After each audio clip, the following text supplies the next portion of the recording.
12वां कंचा, लेखक टी पद्मनाभम।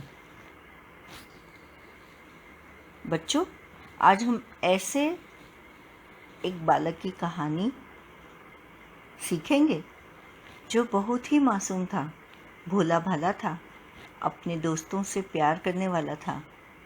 बचपन में सभी बच्चे ऐसे होते हैं और इस पाठ को पढ़कर आपको अपनी भी और कई पुरानी बातों की याद आ गई होगी। यहाँ ये जो लड़का है अप्पू, उसके एक मज़ेदार बात को इस कहानी द्वारा हम बताएंगे। कंचों से लगाव तो सभी बच्चों का होता है, ऐसे ही यह बच्चा था जिसका नाम था अप्पू। तो चलो देखते हैं। वह नीम के पेड़ों की घनी छांव से होता हुआ सियार की कहानी का मज़ा लेता आ रहा था। हिलते डुलते उसका बस्ता दोनों तरफ झूमता खनकता था। स्लेट कभी छोटी शीशी से टकराती तो कभी पेंसिल से। यूं वे सब उस बस्ते के अंदर टकरा रहे थे, मगर वह न कुछ सुन रहा था न कुछ देख रहा था। उसका पूरा ध्यान कहानी पर केंद्रित था। कैसी मज़ेदार कहानी, कौवे और सियार की। अब ये जो लड़का है, मैं जानती हूँ जैसे कि उसका नाम था अप्पू। वह पाठशाला जाने के लिए निकला। घर से निकला तो उसे आजू बाजू की दुनिया का वैसे तो ख्याल नहीं था, लेकिन नीम के पेड़ की घनी छांव से होता हुआ चलता हुआ वह सियार की कहानी का भी मज़ा कल्पना से ले रहा था। सोच रहा था वो उस कहानी को जो मास्टर जी ने उसे पढ़ाई थी। और हिलते डुलते चलने के कारण उसका बस्ता, जिसमें कापी, पेंसिल, स्लेट या और टिफ़िन बॉक्स हम रखते हैं, और इसीलिए वह बस्ता अलग तरह की आवाज़ें कर रहा था। स्लेट जो थी उसके बैग में कभी छोटी शीशी से टकराती तो कभी पेंसिल से। ये इस तरह से उसके बस्ते में ये सब चीज़ें अंदर ही अंदर टकरा रही थी, पर उसका ध्यान वहाँ नहीं था। वह उस कहानी को याद कर रहा था जो मास्टर जी ने उसे पढ़ाई थी। बड़ी मज़ेदार कहानी थी, कौवे और सियार की। सियार कौवे से बोला, प्यारे कौवे, एक गाना गाओ ना, तुम्हारा गाना सुनने के लिए तरस रहा हूँ। कौवे ने गाने के लिए मुंह खोला तो रोटी का टुकड़ा जमीन पर गिर पड़ा। सियार उसे उठाकर 9, 2, 11 हो गया। वह जोर से हंसा, बुद्धू कौवा। तो वह लड़का जो है पाठशाला जाते वक्त सियार और कौवे की कहानी याद कर रहा था, और उसे वो सब बातें याद आ रही कि सियार ने कौवे से क्या कहा होगा कि प्यारे कौवे, एक गाना गाओ और तुम्हारा गाना सुनने के लिए मैं तरस रहा हूँ। और जो कौवा था बेवकूफ़ था, सियार की चालाकी उसके समझ नहीं आई, इसलिए उसने जैसे ही गाने के लिए मुंह खोला, रोटी का टुकड़ा ज़मीन पर गिर पड़ा और सियार ने उसे दबोचा और वह निकल गया। वह चलते चलते दुकान के सामने पहुंचा।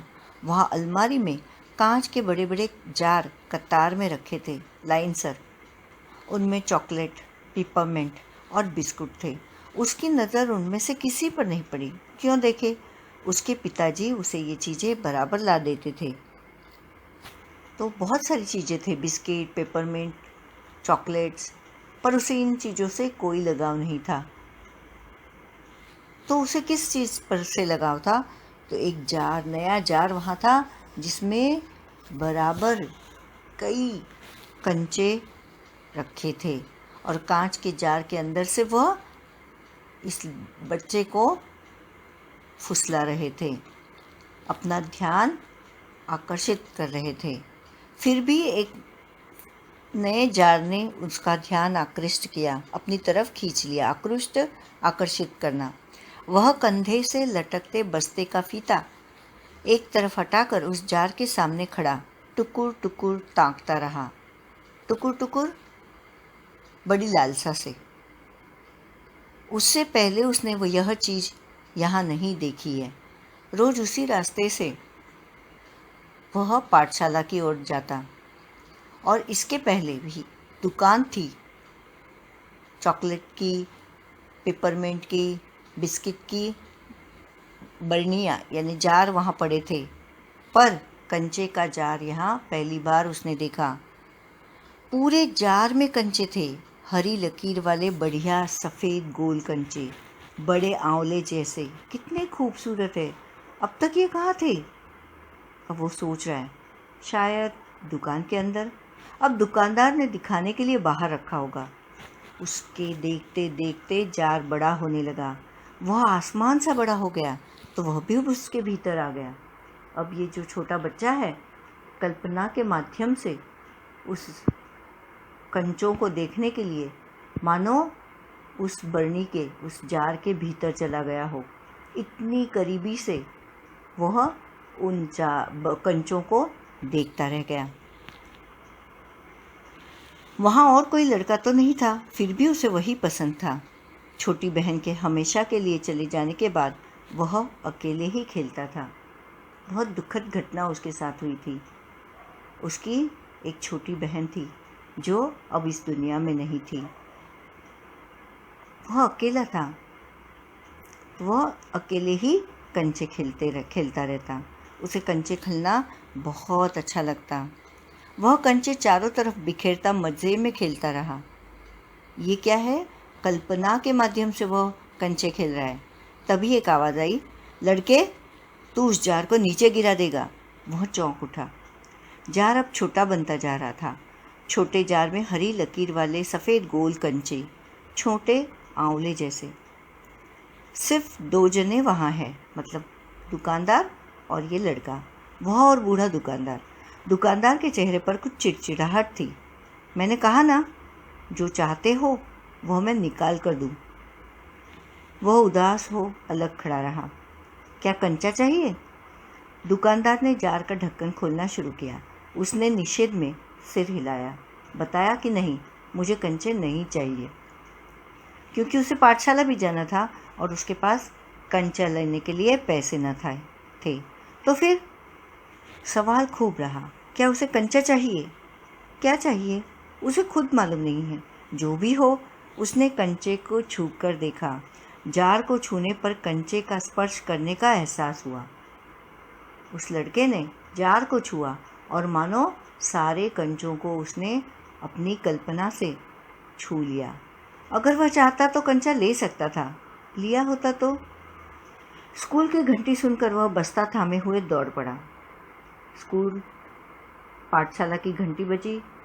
स्कूल शुरू होने वाली थी और उसे वक्त पर पाठशाला में पहुंचना था। देर से पहुंचने वाले लड़कों को पीछे बैठना पड़ता है। उस दिन वही सबके बाद पहुंचा था, इसलिए वह चुपचाप पीछे की बेंच पर बैठ गया। दुकानदार के यहाँ कंचों को देखने के लिए उसने काफ़ी समय गुजारा था और कल्पना भी खो गया था, इसलिए उसे पता नहीं चला कि कितना वक्त वहाँ बीत गया। और ऐसा हुआ कि उस दिन उसे लेट पाठशाला में दाखिल होना पड़ा।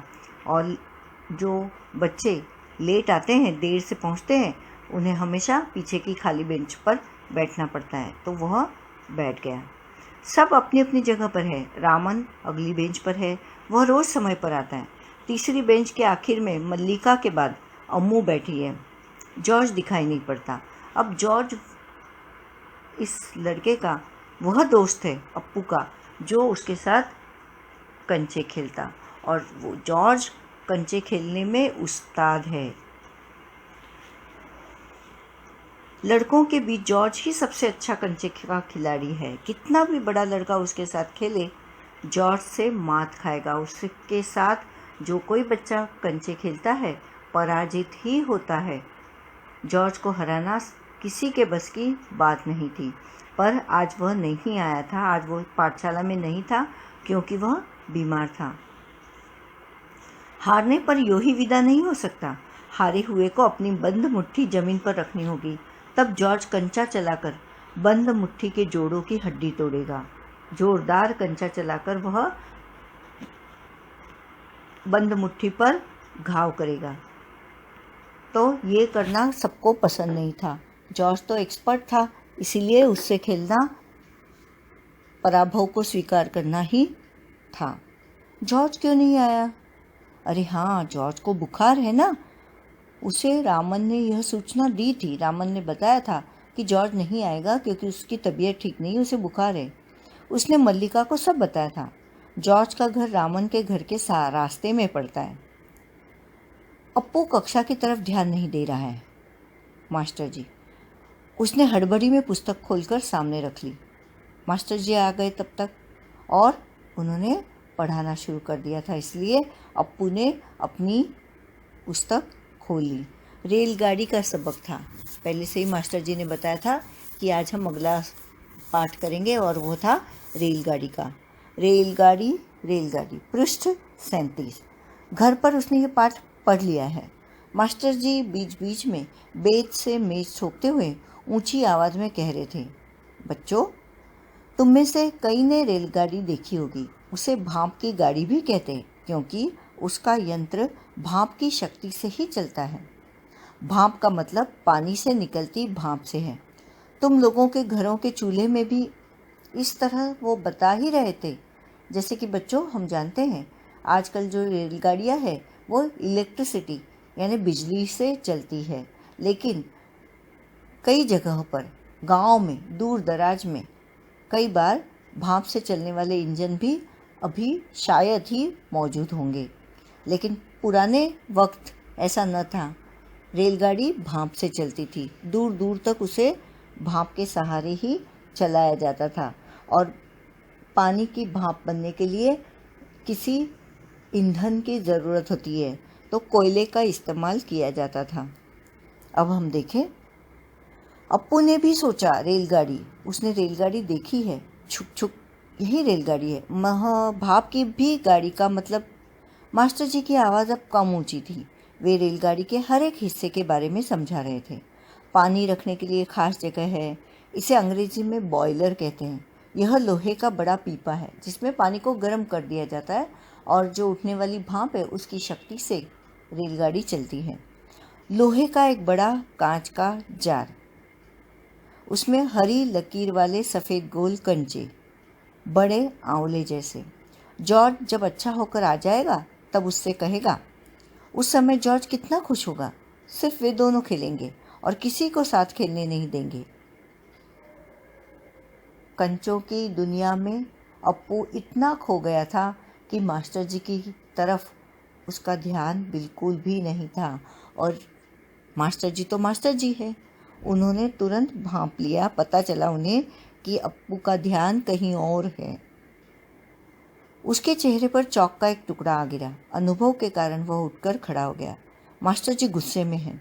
अरे, तू उधर क्या कर रहा है? उसका दम घुट रहा था। बोल। वह खामोश खड़ा रहा। क्या नहीं बोलेगा? वे अप्पू के पास पहुंचे।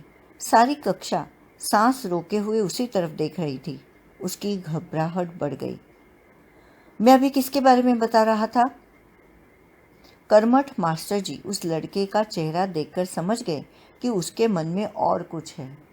कई बार बच्चे मास्टर जी की तरफ देखते तो है, लेकिन उनके मन में चल कुछ और रहा होता है।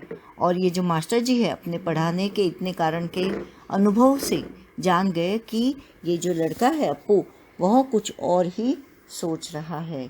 इसीलिए उन्होंने उसको सच्चाई की दुनिया में लाने के लिए चौक फेंक कर मारा और उसे उठाया, खड़ा किया और पूछा कि बता, अब मैं क्या पढ़ा रहा था? हाँ हाँ बता, डरना मत। मास्टर जी ने देखा, माफ़ करना, कर्मठ मास्टर ने उस लड़के का चेहरा देखकर समझ गए, कर्मठ मास्टर जी, कि उसके मन में कुछ और है। शायद उसने पाठ पर ध्यान दिया भी हो। अगर दिया है तो उसका जवाब उसके मन से बाहर ले आना है। इसी में उनकी सफलता है, क्योंकि हर एक बच्चे का ध्यान मास्टर जी की तरफ होना ज़रूरी होता है, पर ऐसा मुमकिन नहीं है। तो सबको अपनी तरफ ध्यान दिलाए रखने के लिए मास्टर जी को इस तरह से करना पड़ता है। हाँ हाँ बता, डरना मत। मास्टर जी ने देखा अप्पू की ज़बान पर जवाब था। हाँ हाँ, वह कांपते हुए बोला, कंचा। कंचा? वे सकपका गए। कक्षा में भूचाल आ गया। Stand up. मास्टर साहब की आंखों में चिंगारियाँ सुलग रही थी। बहुत क्रोधित हो गए। यहाँ कंचा कहाँ से आ गया? मैं कई देर से रेलगाड़ी के बारे में समझा रहा था, उनके पार्ट्स, उनके भाग के बारे में समझा रहा था, और ये लड़का उठकर खड़ा होकर जवाब देता है, कंचा। अप्पू रोता हुआ बेंच पर चढ़ा। उसे दंड मिल गया क्योंकि उसका पढ़ाई में ध्यान नहीं था। पड़ोसी कक्षा के टीचर ने दरवाजे से झांक कर देखा। फिर सम्मिलित हंसे। सब लोग हंस पड़े। रोकने की पूरी कोशिश करने पर भी वह अपना दुख रोक नहीं सका। सुबकता रहा। धीरे धीरे धीमी आवाज़ में रोता रहा। रोते रोते उसका दुख बढ़ता ही गया। सब उसकी तरफ देख देख कर उसकी हंसी उड़ा रहे थे। रामन, मल्लिका, सब। बेंच पर खड़े खड़े उसने सोचा, दिखा दूंगा सबको। जॉर्ज को आने दो। जॉर्ज जब आए, जॉर्ज के आने पर वह कंचे खरीदेगा। इनमें से किसी को वो खेलने नहीं बुलाएगा। कंचे को देख ये ललचाएंगे। इतना खूबसूरत कंचा है। उसे उन कंचों से बेहद प्यार हो गया था, लगाव हो गया था, आकर्षित था वो कंचों से, और खेल की दुनिया में उसे कंचे बहुत प्रिय थे। इसलिए वो सोचता है कि आज अब ये बच्चे भले उसके ऊपर हंस रहे हों, लेकिन जब जॉर्ज आएगा तब वह इन सबको सबक सिखाएगा और किसी को कंचे नहीं देगा। खुद खेलेगा अकेला जॉर्ज के साथ।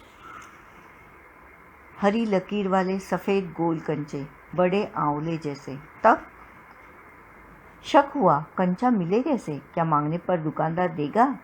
जॉर्ज को साथ लेकर पूछे तो? नहीं दे तो? किसी को शक हो तो पूछ लो। मास्टर जी ने सबसे सवाल किया कि मैंने रेलगाड़ी का पाठ पढ़ाकर समाप्त कर दिया है। अब अगर किसी के मन में कुछ संदेह हो, डाउट, तो पूछ लिया जाए। क्या किसी को कोई शक नहीं? अप्पू की शंका अभी दूर नहीं हुई थी। वह सोच रहा था, क्या जॉर्ज को साथ ले चलने पर दुकानदार कंचा नहीं देगा? अगर खरीदना ही पड़े तो कितने पैसे लगेंगे? रामन ने मास्टर जी से सवाल किया और उसके सवाल का जवाब मिला। रामन के मन में कोई दुविधा होगी, शंका होगी, तो उसका समाधान उसने मास्टर जी से सवाल पूछकर कर लिया, क्योंकि मास्टर जी ने उसका जवाब दे दिया। अम्मिणी ने शंका का समाधान कराया। कई छात्रों ने यह दोहराया। अलग अलग बच्चों ने अपने मन के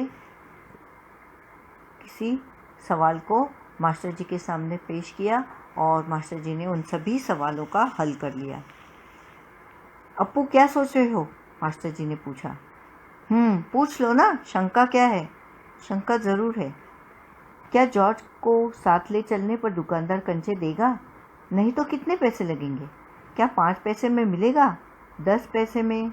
मन ही मन वो सोच रहा है। क्या सोच रहे हो? पैसे। क्या? कितने पैसे चाहिए? किसके लिए? वह कुछ नहीं बोला। हरी लकीर वाले सफ़ेद गोल कंचे उसके सामने से फिसलते गए। मास्टर जी को लगा शायद किसके लिए, तो शायद वो रेलगाड़ी के बारे में सोचता होगा। रेलगाड़ी की कीमत उसे जाननी होगी। मास्टर जी ने पूछा, क्या रेलगाड़ी के लिए? अब अप्पू एक बार तो दंड अप्पू को मिल गया था, अब दूसरी बार वो दंडित नहीं होना चाहता था, इसलिए उसने हाँ में सर हिलाया। उसने सिर हिलाया। बेवकूफ़, रेलगाड़ी को पैसे से खरीद नहीं सकते। अगर मिले तो उसे लेकर क्या करेगा? वह खेलेगा, जॉर्ज के साथ खेलेगा। रेलगाड़ी नहीं, कंचा। इस तरह से उसने अपना समाधान करवाया। चपरा से एक नोटिस लाया।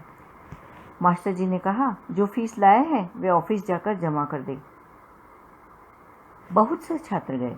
राजन ने जाते जाते अप्पू के पैर में चिकोटी काट ली। चिकोटी ने चिमटा कर भर दिया।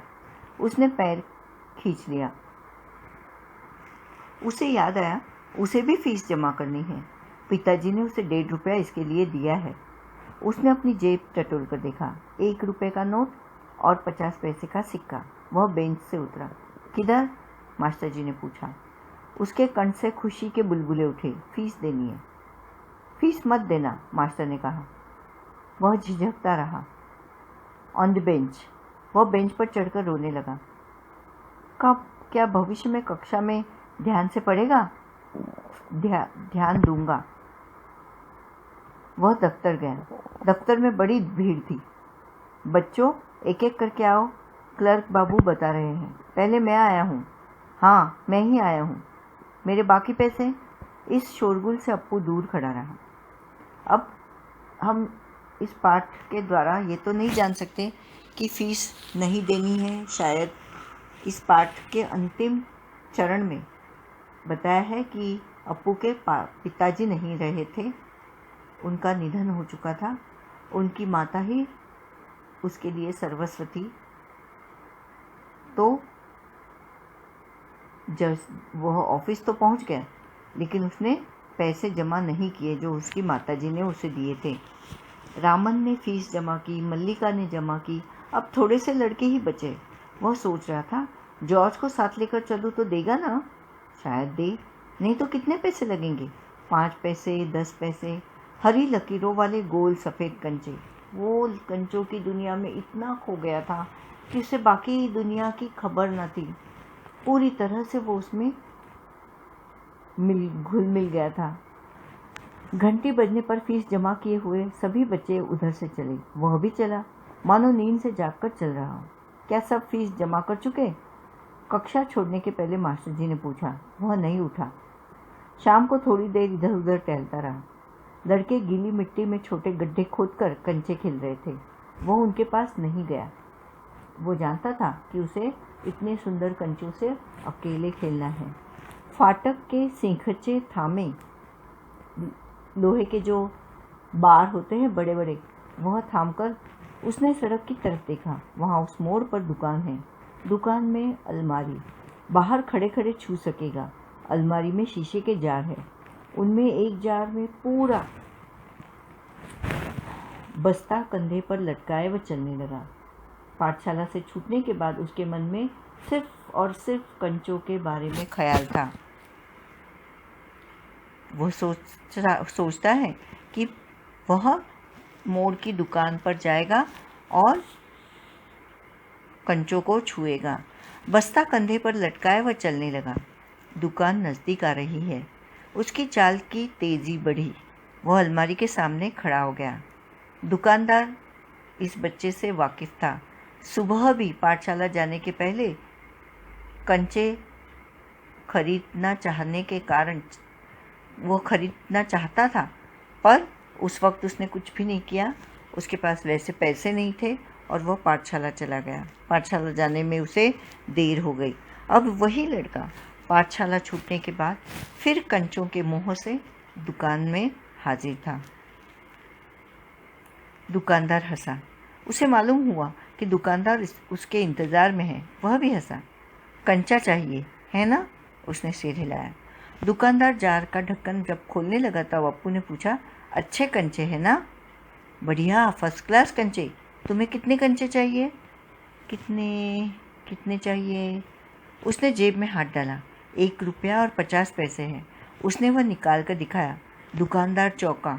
इतने सारे पैसों के? सबके। पहले कभी किसी लड़के ने इतनी बड़ी रकम से कंचे नहीं खरीदे थे। इतने कंचों की ज़रूरत क्या है? वह मैं नहीं बताऊंगा। दुकानदार समझ गया। वह भी किसी ज़माने में बच्चा रहा था। मतलब उसे अपने बचपन की बातें मालूम थी कि बच्चों का स्वभाव कैसे होता है। उसे किसी चीज़ से मोह हो तो उसे दूर करना कठिन है। ये सारी बातें उसके साथी मिलकर खरीद रहे होंगे।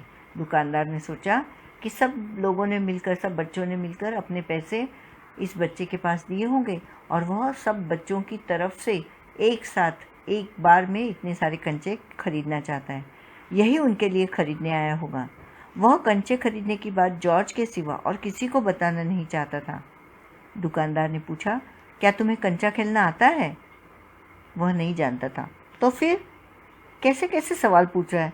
उसका धीरज जवाब दे रहा था कि उसे तो कंचे चाहिए थे, सवालों से क्या मतलब है। उसने हाथ फैलाया। दे दो। दुकानदार फिर हंस पड़ा। वह भी हंस पड़ा। कागज की पोटली छाती से चिपकाए वह नीम के पेड़ों की छांव में चलने लगा। कंचे अब उसकी हथेली में है, जब चाहे बाहर निकाल ले।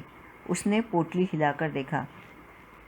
वह हंस रहा था, बहुत खुश था कंचों से। उसका जी चाहता था काश पूरा जार उसे मिल जाता। जार मिलता तो उसके छूने से ही कंचे को छूने का एहसास होता, क्योंकि वो कांच का जार था। एकाएक उसे शक हुआ, क्या सब कंचों में लकीर हो गई? उसे सफ़ेद गोल हरी लाइन वाले कंचे चाहिए थे, आंवले जैसे बड़े बड़े। उसने पोटली खोलकर देखने का निश्चय किया। उससे रहा नहीं गया, उसके पास संयम नहीं था। कब मैं उस पोटली को खोलकर हरी लकीर वाले कंचों को देखूं, ऐसा हुआ था। बस्ता नीचे रखकर वह धीरे से पोटली खोलने लगा। पोटली खुली और सारे कंचे बिखर गए। वे सड़क के बीचों बीच पहुंच रहे थे। अब कंचे तो गोल होते हैं, लुढ़क जाते हैं। बॉल जिस तरह लुढ़कता है, छोटा सा कंचा उसी तरह लुढ़क जाता है। तो उसके हाथ में उसने देखा कि कंचों के अंदर की हरी लकीर को वो देखना चाहता था, और जैसे ही उसने उस पोटली को खोला कंचों की, तो वह कंचे रास्ते पर बिखर गए। क्षण भर सकाने के बाद वह उन्हें चुनने लगा कि अरे ये क्या हुआ। उसके लिए उसने पैसे दिए थे और उसे उन कंचों को, सारे के सारे कंचों को जो गिरे हुए थे, जमा करना था। वह उन्हें चुनने लगा। हथेली भर गई। वह चुने हुए कंचे कहाँ रखे? स्लेट और किताब बस्ते से बाहर रखने के बाद कंचे बस्ते में डालने लगा। 1 2 3 4। एक कार सड़क पर ब्रेक लगा रही थी, क्योंकि वह रास्ता था बीच सड़क पर वो बैठ गया था कंचे चुनने के लिए। तो जैसे ही उस सड़क से गाड़ी जा रही थी, उसने देखा ड्राइवर ने कि एक बालक बीच में बैठा है। वह उस वक्त भी कंचे चुनने में मग्न था। ड्राइवर को इतना गुस्सा आया कि उस लड़के को कच्चा खा जाने की इच्छा हुई। बहुत क्रोधित हुआ ड्राइवर। इस तरह से दुर्घटना भी हो सकती थी। उसने बाहर झांक कर देखा, वो लड़का क्या कर रहा है। हॉर्न की आवाज़ सुन कंचे चुनते अप्पू ने बीच में सिर उठाकर देखा। सामने एक मोटर है और उसके भीतर ड्राइवर। उसने सोचा, क्या कंचे उसे भी अच्छे लग रहे हैं? शायद वह भी मज़ा ले रहा है। एक कंचा उठाकर उसे दिखाया और हंसा। बहुत अच्छा है ना? उसकी मासूमियत देखकर उस लड़के की, अप्पू की, ड्राइवर का गुस्सा भी गायब हो गया, हवा हो गया, यानी गायब हो गया, और उसे भी हंसी आई। हर एक इंसान कभी न कभी तो बच्चा रहता है ना, और बड़े होकर भी कभी कभी हमारा मन शैतानी करने को करता है। हमारे अंदर, सभी के अंदर एक बच्चा हमेशा मौजूद रहता है। ड्राइवर हंस पड़ा उसकी इस हरकत को देखकर। बस्ता कंधे पर लटका है, स्लेट, किताब, शीशी, पेंसिल सब छाती से चिपकाए वो घर आया। उसकी माँ शाम की चाय तैयार कर उसकी राह देख रही थी। बरामदे की बेंच पर स्लेट व किताबें फेंककर वह दौड़कर माँ के गले लग गया। उसके लौटने में देर होते देख माँ घबराई हुई थी। वह उनकी, अप्पू उसकी इकलौती संतान थी। छोटी जो लड़की थी वह भगवान को प्यारी हो गई थी। और अब क्या है, हम देखें। अकेले अप्पू के साथ उसकी माँ रहती थी। जब पाठशाला से आने में उसे देर हो गई तो माँ डर गई। उसने बस्ता जोर से हिलाकर दिखाया। अरे ये क्या है? माँ ने पूछा। मैं नहीं बताऊंगा, वह बोला। मुझसे नहीं कहेगा? कहूँगा। माँ आंखें बंद कर लो। माँ ने आंखें बंद कर ली। उसने गिना 1 2 3। माँ ने आंखें खोल कर देखा। बस्ते में कंचे ही कंचे थे। वो कुछ और हैरान हुई। इतने सारे कंचे कहाँ से लाया? खरीदे हैं। पैसे? पिताजी की तस्वीर की ओर इशारा करते हुए उसने कहा, दोपहर को दिए थे ना? माँ ने दांतों तले उंगली दबाई। फीस के पैसे? इतने सारे कंचे काहे को लिए? आखिर खेलोगे किसके साथ? माँ बड़ी हैरान थी। 1 रुपया 50 पैसे जो फीस के लिए माँ ने दिए थे, उसने उससे कंचे खरीदे। वह उनकी अकेली संतान बची थी, और फोटो में पिताजी की तस्वीर थी। इसका मतलब है वह अपनी दुखी प्यारी माँ के साथ अकेला रहता था। और भी आगे उन्होंने बताया है, उस घर में सिर्फ वही है। उसके बाद एक मुन्नी हुई थी, उसकी छोटी बहन, मगर मुन्नी भी अब इस दुनिया में नहीं थी, पिताजी भी नहीं थे।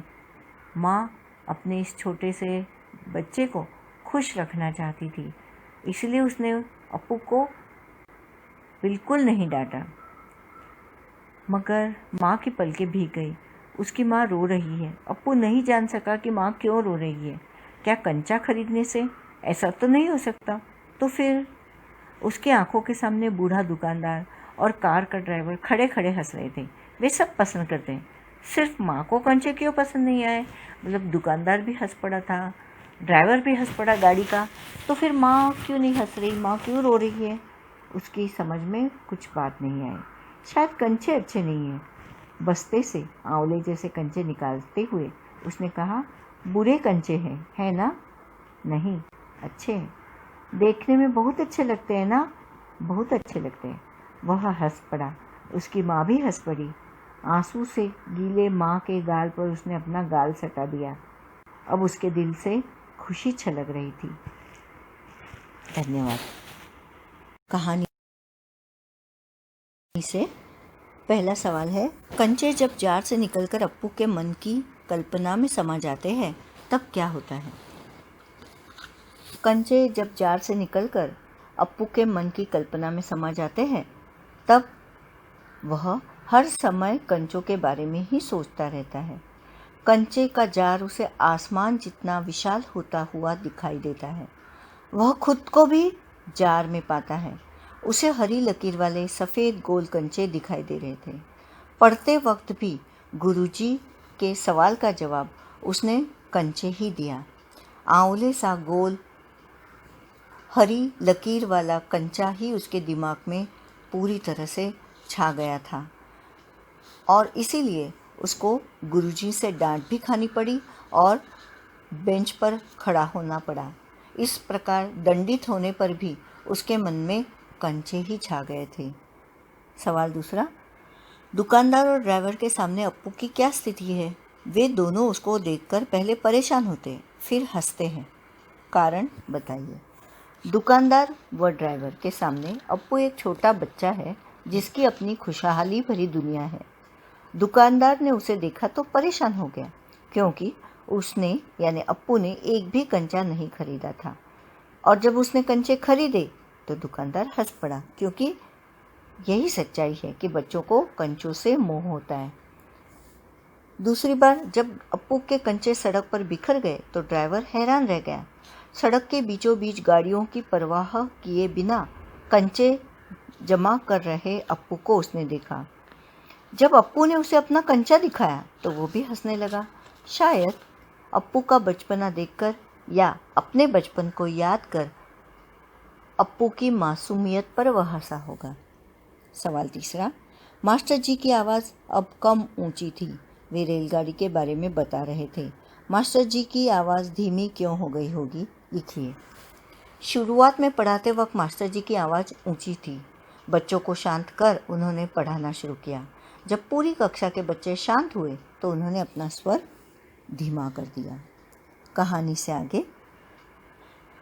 पहला सवाल, कंचे, गिल्ली डंडा, गेंद तड़ी यानी पिट्टू जैसे गली मोहल्ले के कई खेल ऐसे हैं जो बच्चों में बहुत लोकप्रिय है।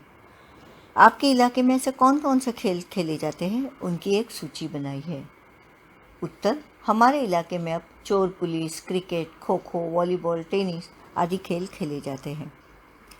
दूसरा सवाल, किसी एक खेल को खेले जाने की विधि को अपने शब्दों में लिखिए। उत्तर, क्रिकेट खेलने की विधि। क्रिकेट की मैच 2 टीमें खेलती है। दोनों टीमों में 11-11 खिलाड़ी होते हैं। एक टीम बल्लेबाजी करती है तो दूसरी फील्डिंग यानी क्षेत्र रक्षण। निर्णायक यानी अंपायर, इसमें 3 अंपायर होते हैं। इस खेल में बल्लेबाज जीतने हेतु रन बनाते हैं। 1 या 2 या चौका या छक्का मारकर रन को बढ़ाया जाता है। यह 1 दिवसीय, 5 दिवसीय अथवा 20-20 ओवर्स का भी खेला जाता है। अनुमान और कल्पना। जब मास्टर जी अप्पू से पूछते हैं तो वह कौन सी दुनिया में खोया हुआ था? क्या आपके साथ भी कभी ऐसा हुआ है कि आप किसी दिन क्लास में रहते हुए भी क्लास से गायब रहे हो? ऐसा क्यों हुआ और आप पर उस दिन क्या गुजरी? अपने अनुभव लिखिए। मेरे साथ भी एक दिन ऐसा हुआ। एक शिक्षिका की अनुपस्थिति से मैंने उस विषय का गृहपाठ नहीं किया था क्योंकि वह शिक्षिका उस दिन नहीं आने वाली थी। अचानक रिसेस में वह शिक्षिका मौजूद हो गई।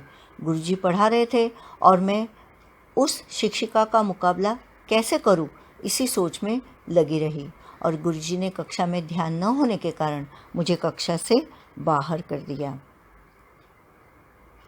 तीसरा सवाल है, आप कहानी को क्या शीर्षक देना चाहेंगे? तो अप्पू, ये जो सब अप्पू नाम का जो लड़का है और उसका कंचे का प्रेम, तो कंचा शीर्षक तो बहुत ही उत्तम है, लेकिन मासूम अप्पू ये नाम देना मैं पसंद करूँगी। तीसरा है, गुल्ली डंडा और क्रिकेट में कुछ समानता है और कुछ अंतर, बताइए कौन सी समानताएं हैं और क्या क्या अंतर है। गुल्ली डंडा गांव में यानी देहात में खेला जाने वाला खेल है। शहर के बच्चे भी खेलते हैं पर कम, और उसमें बहुत सारा सामान नहीं लगता। एक खिलाड़ी गुल्ली फेंकता है और दूसरा उसे दूर तक डंडे से फेंकने की कोशिश करता है, अन्य खिलाड़ी उसे कैच करते हैं। क्रिकेट एक टीम का खेल है। बैट से गेंद को उछालते ही रन बनाई जाती है। फील्डिंग करने वाले गेंद को पकड़कर उसे आउट करना चाहते हैं। गुल्ली डंडे में एक गुल्ली और एक डंडा काफ़ी है, जब चाहो जितना समय चाहो खेल सकते हो। क्रिकेट में ओवर्स निश्चित होते हैं।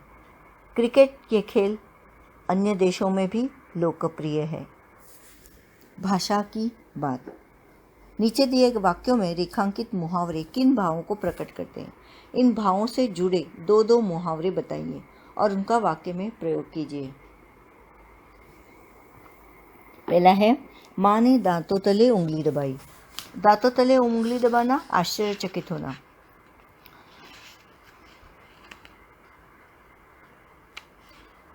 कक्षा में प्रथम स्थान पाने की बात सुनकर मैं हक्का बक्का रह गया। इसका भी अर्थ है आश्चर्यचकित होना।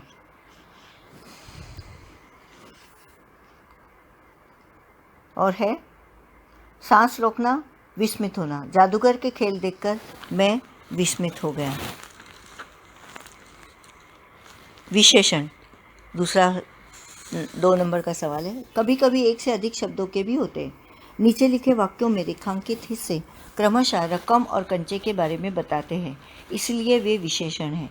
पहले कभी किसी ने इतनी बड़ी रकम से कंचे नहीं खरीदे। बढ़िया, सफ़ेद, गोल कंचे।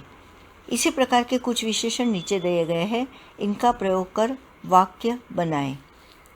ठंडी अंधेरी रात, तो उसका वाक्य है, ठंडी अंधेरी रात में बाहर जाना मुझे बिल्कुल अच्छा नहीं लगता। और दूसरा है, खट्टी मीठी गोलियाँ। बचपन में खट्टी मीठी गोलियाँ सभी को भाती है। ताज़ा स्वादिष्ट भोजन, शादी ब्याह में ताज़ा और स्वादिष्ट भोजन सभी को उपलब्ध होता है। स्वच्छ रंगीन कपड़े, स्वच्छ रंगीन कपड़े मन को प्रफुल्लित करते हैं। एक बात बताऊं, ऊपर जो है मुहावरे वो और एक एक मतलब 2-2 लिखने हैं।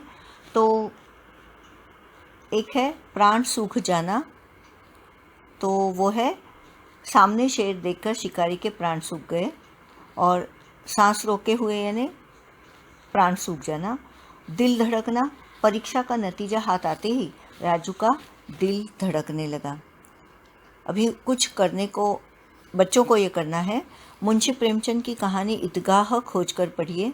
ईदगाह कहानी में हामिद चिमटा खरीदता है और कंचा कहानी में अप्पू कंचे। इन दोनों बच्चों में से किसकी पसंद को आप महत्व देना चाहेंगे? हो सकता है आपके कुछ साथी चिमटा खरीदने वाले हामिद को पसंद करें और कुछ अप्पू को। अपनी कक्षा में इस विषय पर वाद विवाद का आयोजन कीजिए। बच्चों को ये खुद करना है। धन्यवाद।